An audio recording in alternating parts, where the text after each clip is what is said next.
It seems that with all the multiverse talk, we are going to be entering into a little bit of a time travel, knots, and all of that kind of stuff. So we figured what better opportunity to talk about all of that than right here with a brainy podcast. Yeah, the history nerds. Yeah. I mean, I bring up Shrek all the time, so I don't know if I'm quite the brainy one. That just means there's time travel in Shrek. In media, so you've seen a lot.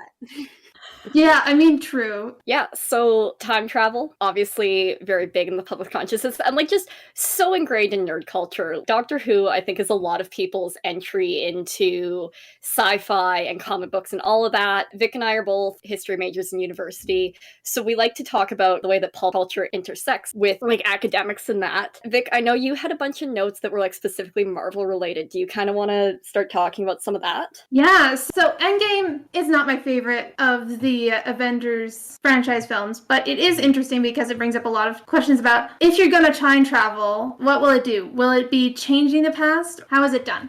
Because that's one of the things they talk about is, well, if we're going to time travel, what are we supposed to do? Are we supposed to follow a certain path? Are we supposed to only follow certain rules? And they talk a lot about Back to the Future and all these other different pop culture references. Yeah, like a couple of the big things we're interested in is like anytime you have a time travel story or a counter-historical narrative, you're giving people an impression of the past that isn't true. Like big capital T. It's specifically false. Yeah, it's specifically false. So what does that do to our public perception of the past? Basically, what Vic and I want to talk about is how not all counter-historical narratives are bad and are evil. Like it's not this horrible thing that's making people dumber. There's something really rich that can come from that, but we want to talk about what those do a little bit, I think. And so to bring all of this together, the main movies that we're going to be using as a reference are, I believe, did anybody watch Miss Peregrine's Home? I did. Yeah, I've seen it. Okay.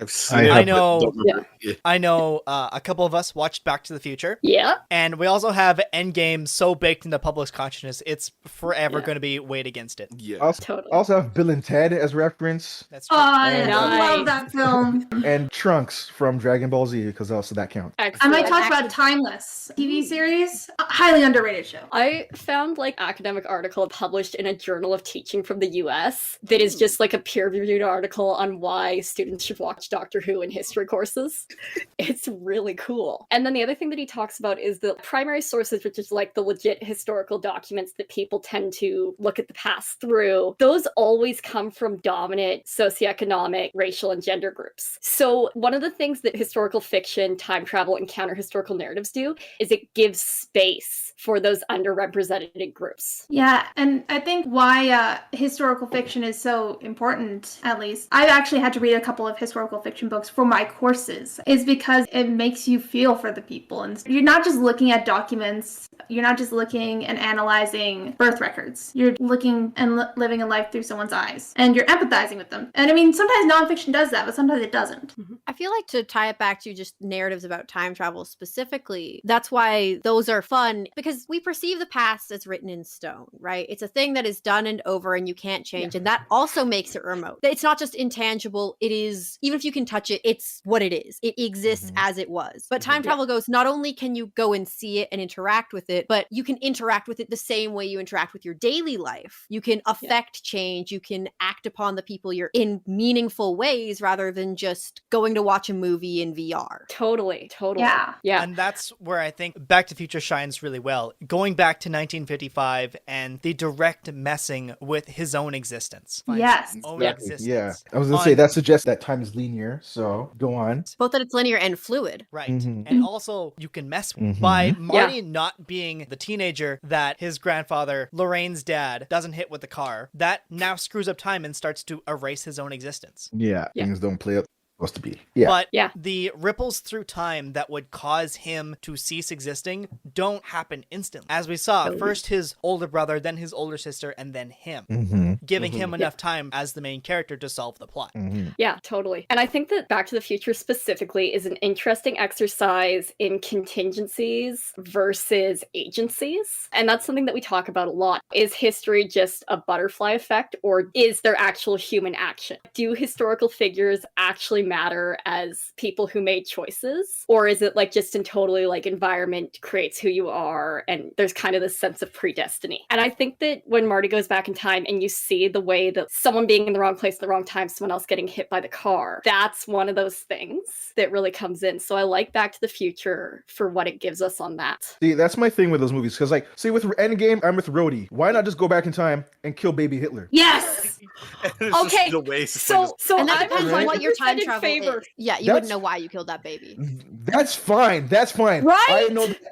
I went back Yeah. for a purpose. I'm I would telling still you. make that choice. In time to go Yeah. free my people from like plantations, and I forgot about it Yes. afterwards. Well, I'm sorry, but everybody's Django now, right? Like, Yes. it's happening. Well, and I mean, in certain Fuck yes. time travel narratives, people do remember their past. So who's to say that you Yeah. would forget? The TV show Timeless, it's about people who remember the past trying to fix the mistakes that someone made. I Yeah. love that show because it has a historian as basically the heart of the show. If anyone who doesn't know Timeless, it's Loki without Loki. It's this entire So you mean actual Loki? Okay. He was not the main character of that show, and we all know Okay, it. but like that, like That's a very pretty weird, main super character of that show. powerful shadow organization. That's what Timeless is. It just doesn't have the Marvel canon and like these superhero Norse gods in it. Yeah. And like Loki also gets into something else that I think is so interesting, which is when we create counter narratives to try to explain historical mysteries, you know, because we have the famous plane hijacking. But I don't know what it is about this particular like last 10 years, but everyone wants to involve their main characters in the JFK assassination. Well, Yes. that's actually not just like, oh, everybody wants to. There's actually like 6 guys who really want to interact with JFK's death, and they keep making everyone else do it too. You're right. And it's like the amount of content Gerard Way has made about the JFK assassination. We get it. You want to suck his dick, and he's too dead to do it. Calm down. Yeah. I was about to just. Okay, yeah. Beast No, I of was One. gonna say Umbrella Academy is another point of like time travel because that's explained Yeah. a lot for, Yeah. or it's the main plot point of that. But yeah, the whole JFK thing is Gerard just- Ray has got his fingers deep in that property. Yeah. Okay, but so here's the thing. I get why things like I'm completely forgetting the name of the plane jacker that is Oh, allegedly D.B. Cooper. Loki. Thank you. Yeah. And then, you know, you've got like the JFK and like there's other like I'm sure that someone has sent someone back in time to make them Jack the Ripper or something of that genre. But Yeah. like what's specifically interesting about the JFK is that comes from all the conspiracies that emerge. Does everybody know about JFK's medical corset? Yes. Yes. No. I- No. Vaguely. Okay, so JFK had a very bad back, but his whole Mhm. thing in his entire political career was I'm this young, good-looking, energetic, sexually prowl man. So the JFK documents came out in 2018, maybe 2017, right? Because the US makes things public domain after a certain amount of time, right? Yeah. Or they Yeah. declassify? That's about Um, 50 yeah, years. Unless No. your name is Mickey JFK Mouse. Yeah. Yeah. Yes. Yeah. But no, so JFK frequently wore a medical support corset. That's probably why the magic bullet myth emerged. Because you're like, oh, when someone gets shot, they fall down. You're not aware that he's being held up. Yeah, but Yep. that actually like speaks to one of my favorite points about both historical fiction, revisionist work, and to some extent fan work. The ground people most like to interact with and insert themselves into is the place where there is something unaddressed, the place where there are still questions. We like Yeah. to answer questions even if we know they're going to be false. And history is ripe with opportunities to tell a story, to say what happened. Yeah, and I think the gray area that needs to get sorted out is like, how much liberty can you take? There's a scholar who is a historian by trade and writes almost exclusively on alternative history and time travel now. Must love Doctor Who, honestly. Yeah, her name's Karen Helkinson. And one of the things she writes that I think is such a brilliant quote is, would it change anything if Cleopatra's nose had been shorter? Basically getting at that there's things that you don't have to get right, but Mm. also not everything doesn't matter. I'm just thinking, like, with the way that time travel narratives are, there's multiple different types of time travel narratives. And so when you place that within a TV show or a film or a book, it changes the way you perceive that history is it a fixed point or is it changeable? Right. I was gonna say that's my thing, because like I don't agree with Endgame's physics to time travel. No. That shit's Oh, the stupid. time directors, travel the physics writers, is and the silly. actors don't fucking agree how that movie works. No, man. If you change something in the past, that changes something in your future. That's how I see it. That's There's a way to avoid that, and they failed to do it. I'm about to tell you something that you don't want to know about what I was doing back in like 2015. But one of my favorite approaches to Wait, time travel I've ever seen was Can I Homestuck. guess though what you're doing? It's- Were you stealing plutonium to actually make a DeLorean time travel machine? Because if your secret's safe with me. I can't It's on answer the that question internet. for legal reasons, but It's on the internet Okay. forever, but it's safe with him. Yeah. no, like the idea of stable time loop, that you can go forward into the future to do things and then come back, or you can go back to do something as long as it's what was already done. And if you're wrong, you die. If you change, if you go back to change something that's not supposed to be changed, and your body just turns up in the main timeline, and everyone has to go, oh well, I was about to do something, but apparently that doesn't work. Okay. And I think the greatest example of the other way, oh, you were always supposed to do that, was Fry from Futurama. Yes. He is I his was own thinking grandfather Futurama. on purpose. That makes narrative sense the further you watch Futurama, and is integral to the final episodes, because he's missing Oh. certain brainwaves that would come from a, let's call it, responsible family tree.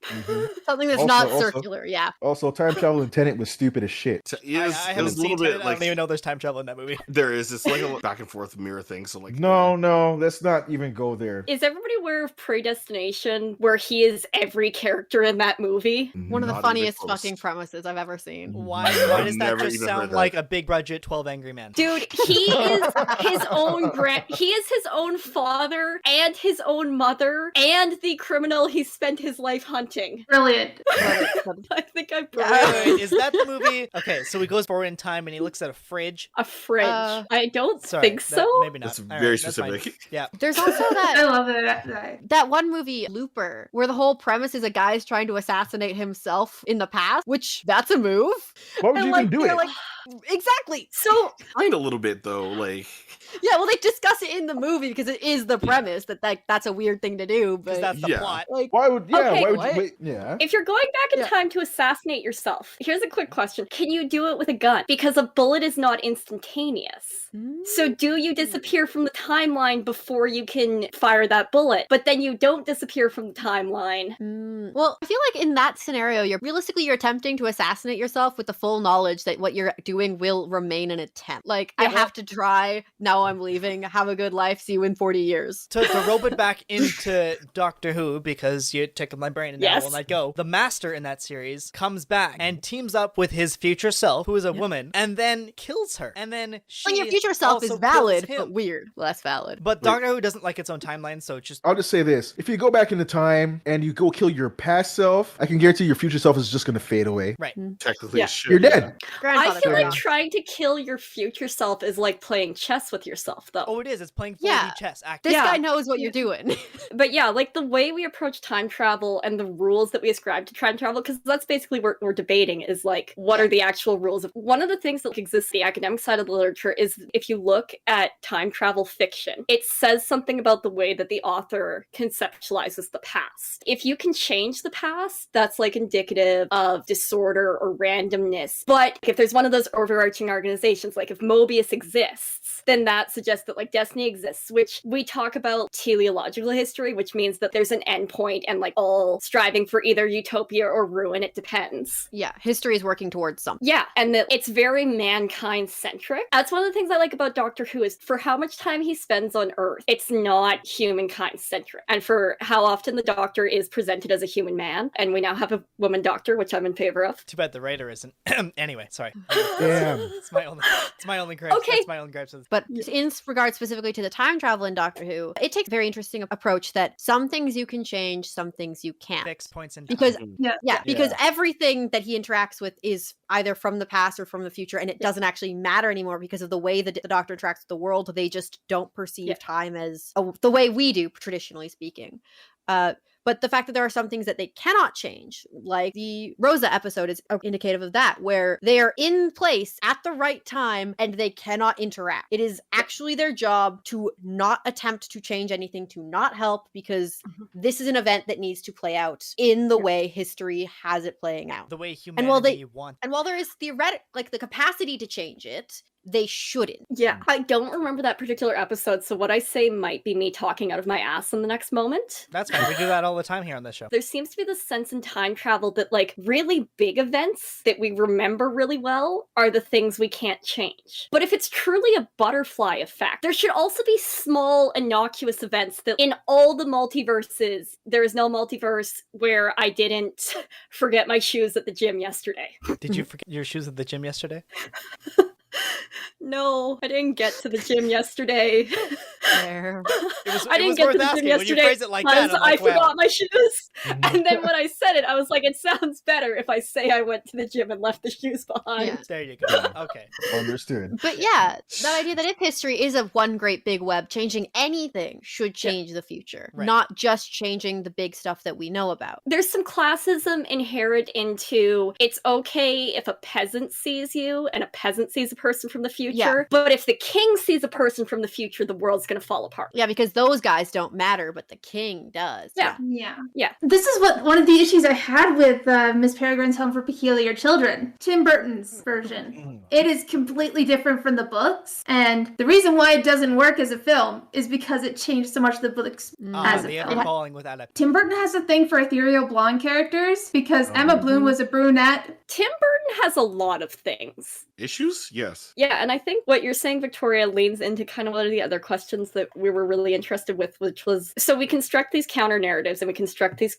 concepts of the past, but what do they say about us as the people writing and consuming that? And I've got an interesting tidbit for you guys. So, like Chinese censorship, there's some interesting ones, like putting skins on the skeletons in World of Warcraft. In Yeah. 2011, their official censorship agency banned time travel stories. Because then Which they might have to is acknowledge really Tiananmen interesting. Square or something.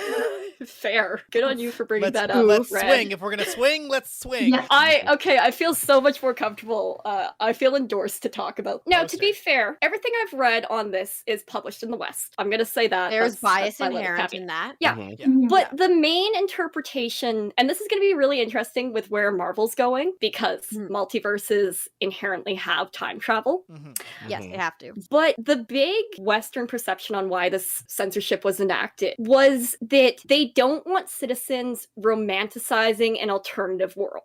Well, yeah. And the cultural analysis that's, again, being done by Western scholars is that when you look at the way time travel is written and popularized prior to this ban, it almost always involves a character who prefers the past or the alternative world to their own world. And that's one of the reasons why I don't think the film adaptation works. Because Jacob in the book, he's very conflicted about choosing the peculiars over his father. Because in the book, his father is loving and supportive, and he only wants the best for his son. In the film, Burton villainizes him to make the choice simple. Yeah, and I mean, that's a fantasy book, and fantasy comes from how we frame our reality, right? Like, you can't fantasize without imbuing some of your own perceptions of your reality. Right. Marvel so I doesn't think get that to be that without the world outside your window. Yeah. Yes. Yeah. And like nobody goes into the past to screw it up unless it's advantageous to them. Yep. Yes. Right? Heroes go in the past to try to make the world better, and villains go in the past to make the world worse in a way that's specifically beneficial to them. I think the not romanticizing alternative histories is an interesting point there because Yeah. not trying to say specifically anything about China's government here, but in general, authoritarian regimes often appeal to a romanticized version of the past in order to create communal unity, to get this sense of things that were that we need to get back to, which is why you need to fucking listen to us. And so that Yeah. idea of the past both can't be different than what it is, and it also cannot be touched. That is something Yes. sacred and Yeah. precious that you are not allowed to interact with because it belongs Yeah. to us. Yeah, you've just described the entire conservative approach to humanities. It's this idea of, no, the translations we already have of the Odyssey are not homoerotic, so how dare you go back to the original Greek and suggest that these are homoerotic stories? I mean, they're vaguely When they homoerotic. are. Let's stand on that hill. Oh, they're so homoerotic. They're Greek, yeah. Yeah. I mean, to be fair, the Greeks didn't have a concept of heterosexuality like we do now. But to They're like not in our... punks. Who does it? Who does it? All right. But this romanticizing of the past. Vic, I know you wanted to talk about Outlander. How many people die of like common things that we have penicillin for now in Outlander? God, everyone dies. Like, at least there's one death per episode. Like, it's everything. This person has smallpox. Outlander is a lot of fun. There's some trigger warnings in there, but it's a fascinating show. The question is the past a fixed point in time, or can you change it? Because that's what Claire tries to do. Specifically and deliberately to interfere. Yes. And then in the later seasons, she questions, well, is there the option that you could change things? She does try to make penicillin in her cottage in the woods. Actually really hard. Yes. Making penicillin? The show does depart a lot from the books in certain ways, but is it ethical to time travel or to use your knowledge of the future to affect the past? So here's my question to you guys then. See how the six of us are sitting here right now having this conversation, right? Well, you know, if motherfucking Christopher Columbus didn't do his trip, right, would we even be here now? And after all the bad shit he's brought from his travels, do we stop this motherfucker or do we let it happen? Because I think you can stop Columbus, in part because the reason he chose to cross the Atlantic, Europe's expansionism was getting too big for Europe, for Africa, for Asia. They wanted more than the world contained as far as they were concerned. And while Columbus was one dumb motherfucker, there would be someone else because there had been people who'd crossed the Atlantic before. We have the Vikings, obviously, and then weird evidence relating to Egypt's access to, I want to say it was cocaine, but it might be wrong. I'm not mad at that. It's probably opium, but not cocaine. But I mean, hey, everybody's having a party at that point. It was something specific that they put in their mummy wrappings that they shouldn't have had access to because it's from South America. So I can answer you on that. That's the Victorians' fault because all the guys. Oh, they were hiding their fucking cocaine in the mummies. Yeah, all the guys who grave robbed and stole things from Egypt and then unwrapped them in their fucking bougie parties. They were all smoking coke while they did that. Yeah, and they're like, oh, you know what would be good? We should eat the mummies because they're So to give the gentleman to my right and left a little bit of context, very early in like the grave robbing days of humanity, of just getting into what Egypt was as a historical concept. Rich people who happen to all be a very certain color, which you wonder why. The colonizers, yes. Call them what they are, the colonizers. Yeah. Decided that actually, not only am I going to put this in my mouth and eat it, but I'm also going to do up my face like that, and it is like having a compact. They would say, hey, did you bring any mummy with you? Listen here, man. So basically this party is like, Johnson, did you have enough cocaine? Yeah. Do you want to eat this dick skin? It's jerky. Delicious.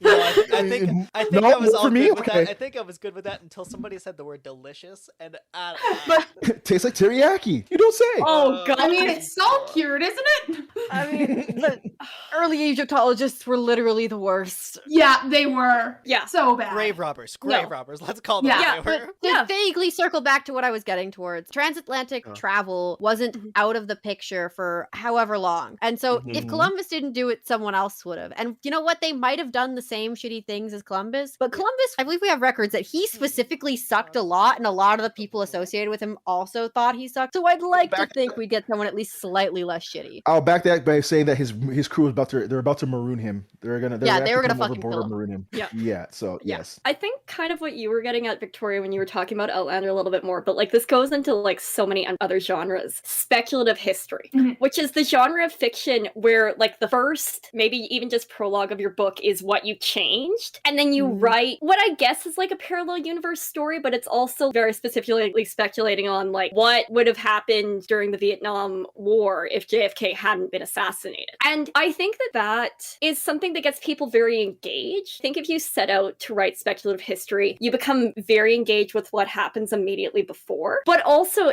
if you then read speculative history and you don't know what went into that, something like Philip K. Dick's The Man in High Castle, where fascism continues to dominate past the middle of the 20th century. I don't know. I think that what that creates is this idea that like there's turning points and there's watershed moments that teaches us that like if you miss your opportunity, that's You're it. done. The world's fucked. Yeah.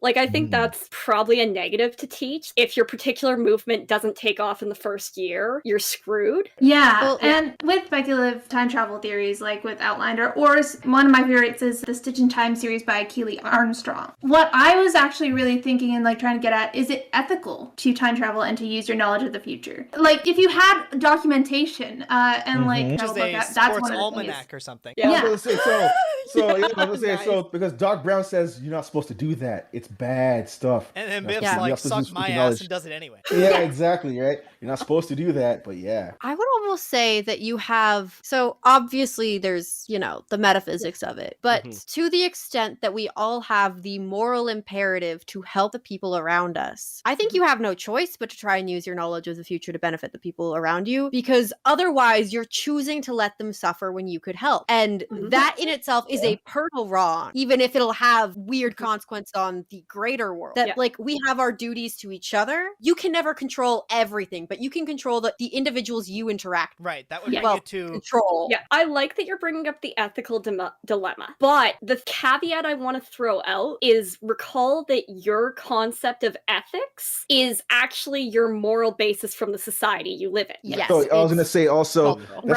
that's my thing about time travel, because my favorite stories are time travel because it usually weighs in on the moral compass of stuff. Yeah. Always. Yeah. Right? Because, like, here's the thing, if you're a racist in the post-Civil War and you go back in time to give the South information to win, that's ethically fucked up, and we can all agree to that. But that person would think they're acting morally. And think they're that's doing where the my right thing. concern comes in, is, like, to assume you're right is always Arrogant. potentially It dangerous. is, yeah. I was gonna say, so then you get yourself a force like Minority Report, and you kind of keep your eyes on the future time stream, or your and kinda stop TVA things if you from want to go happening before they modern happen. pop Exactly.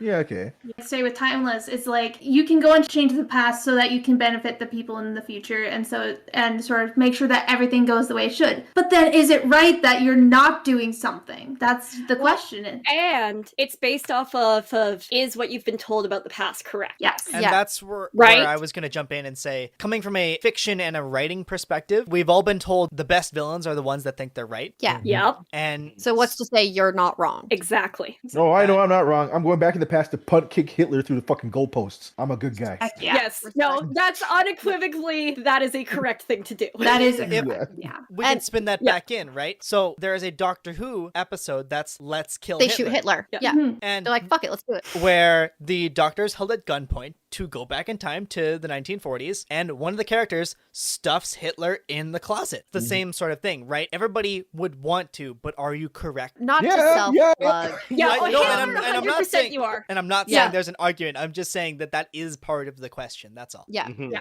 And Yeah. not to self plug, I don't want to be that person. That's But too bad. I'm We are that also person. writing a time travel story. My main character's conflict is that they get stranded in the past with the prospect of eventually being rescued. They're living day to day and they go, do I live as much a hermit as I can to avoid it impacting anything? Yeah. Do I deliberately impact big events so that someone in the future will notice I'm here? Or do I just live? The What it whole is. point of the story is to explore the consequences of each of those choices. I don't know, like, you also get into the, like, I think that I'm doing something very noble, like preventing the Library of Alexandria from burning down. Because in our Western consciousness, we're obsessed with the idea that there was some hidden god tier knowledge in that. And then it becomes like, I'm gonna do this because in my perception of history, I think this is a, grand intellectual tragedy. But, like, what's the butterfly conflict that comes from that? Does someone who would have died in that fire survive and they go on to do something terrible? So, like, the non-intervention, I still think you should kill Hitler. Oh, 100%. Like, you should. Like, I'm not trying to No question debate. it. Everybody needs to kill. If you get the chance to kill Hitler, do it. And if you're gonna write a time travel story, you might as well go try. Right? Oh, Yeah. dude, Yeah. My story is quick. I grab that kid out of his fucking out of his little playpen, and I fucking run like Barry Sanders and fucking touchdown. And there it goes. The whole kid. Okay, but with that concept, then just quickly touching it. Obviously, we all would like the same answer, right? Yeah. But if Hitler is then as Ended. Rhodey does, Ended. right? Yeah. Yeah, his game is ended literally. Per se. I treat the Is- baby like Pele. Yeah. Mhm. So Yeah. then, what happens? Isn't there a possible chance that like another evil could rise up? Well, So yeah, that's World War the II other happened thing. without Hitler. World War II Or happens something could either happen. way, and in all Yeah. likelihood, Nazi fascism still occurs. Mhm. Like, there Yeah, will it'll just be a different lead. form. Let's not pretend that the political situation in Europe wasn't a shit fest. Fascist Italy occurred before fascist Germany. Yeah, I was gonna say Right. Mussolini might have something to say about that. But we can go back in the past and shoot him too when he's a kid. Just shoot. I'm No, into How many that. babies are you willing to murder? Precious For ones. world peace? Are you kidding me? Hey, kid, Ten. let's You get put it. them in a little sleep sack. They can't move their arms or their legs, and you go. All I'm saying is yes. To answer your question, yes, I would go back in time to harm that many children who turn out to be bad men. I'm about that life. Hey, and you know what? Tito Brando, I'm about that life. Quote. Internet forever. Yeah. Mhm. The history of racism, it's not that one baby. And I'm not defending Hitler. Kill He was baby the Hitler. evilest baby No, ever. no, He was baby the only Hitler. one who would have. That's To a bring deep it back cut. to time travel, one of the things that I remember my first history professor saying to me is, even if you could time travel, could you? And you would be held to the limitations of that time. Could you go back in time and reasonably function as a human in that Yes. time period? I'm Would a you black be male, so okay? the answer is Yeah. no. Right? And that's something that it's like it's the most cop-out thing ever, but in Doctor Who, one of the things that it's a universal translator, and it's implied in some of the dialogue that like you look like the rest of the population. Like you don't actually look to the people around you like the cast members do. Yeah, to That tie- you look normal. to Yeah. spin that For back, normal. it is Mhm. somewhat of a perception filter because that's not how actual human history went down. But the Yeah. 12th Doctor and Bill go back to Victorian England, and I don't know if you know this about Victorian England, but people of color were not looked upon with much No. respect. No, Yeah. time travel seems to be a thing that me and someone like BC might frown upon because it's not so much fun. Yeah. Timeless does talk about that because one of the main characters, Rufus, is like, I don't want to be here. This is bad for me. Yeah, the episode that you're talking about, Red, is actually in that article I was talking about at the beginning. Like, yeah, basically, like, you're writing a representative history. You have to not just put people in a very rosy past. You have to acknowledge the different experiences that those different represented groups would have. Lovecraft Country, beautifully Yes. done.